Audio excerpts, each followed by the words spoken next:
अंडभक्तांनो, आहेत का तुम्ही? असणारच तुम्ही कुठे जाणार आहे? तुम्ही आता नेत्यांचं मूळव्याध चाटून आला असतात तर ऐका आता. ऐकताय का? हा. तर सकाळी व्हिडिओ टाकला होता की मला धमक्या येत आहेत, असंख्य थ्रेट येत आहेत, मारण्याचा कट रचल्या जातोय. मागच्या दिवसांमध्येच माझ्या घराची रेकी पण करण्यात आली धाराशिवच्या CID डिपार्टमेंट कडून. अजून खूप साऱ्या गोष्टी घडल्यात. आम्ही मरणाला घाबरणाऱ्यातली नाहीयेत. शेतकऱ्याची औलाद आहे. जेव्हा मरायचा वेळ येईल, जेव्हा कट रचणारे समोर येतील, तेव्हा छातीवरती गोळ्या झेलू आम्ही, पाठीवरती नाही. पण काही अंडभक्तांचं म्हणणं आहे की पब्लिसिटी स्टंट. कशासाठी पब्लिसिटी करू? महाराष्ट्रातलं प्रत्येक घर ओळखतं मला आणि ते प्रत्येक घर प्रेम देतं मला. 1-2 नव्हे तर 35 लाखांच्या वर फॉलोअर्स झालेत. हे अंडभक्त जेव्हा काही नव्हतं, 1-2 काय म्हणतात ना, 5-50 हजार फॉलोअर्स होते, तेव्हा बी हेच म्हणत होते की काय करणार तू. पण आता यांच्या नाकामध्ये मोती जड व्हायला लागला म्हणून हे अशी थेर करायला लागली. मी पब्लिसिटी स्टंट करतच नव्हतो. मी फक्त फडणवीसांना सांगत होतो की असले छक्के चाळे करण्यापेक्षा डायरेक्ट समोरासमोर येऊन भिडा.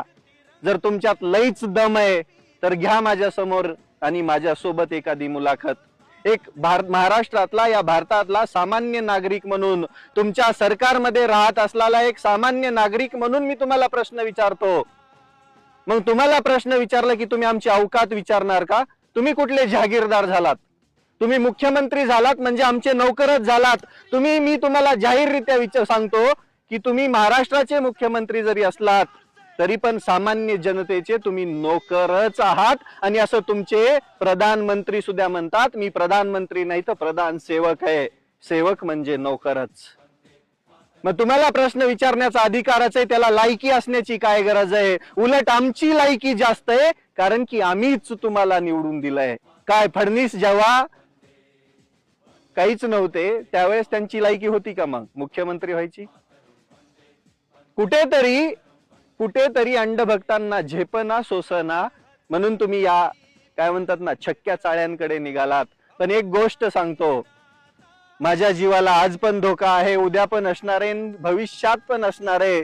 कारण की मी डायरेक्ट भिडतोय या प्रस्थापितांच्या विरोधामध्ये, यांच्या बुडाला आग लावण्याचं काम करतोय. म्हणून यांच्या ढुंगणाखाली असा जाळ लागायला लागलाय.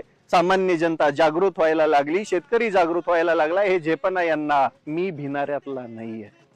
मी बोलायचं बंद केलंही नाही, कधी करणारही नाही आणि भविष्यात कधी थांबणारही नाही. तुमच्या प्रस्थापितांच्या खुर्च्या एक दिवस नाही उकळून फेकल्या तर हा पट्ट्या रविराज नाव नाही लावणार.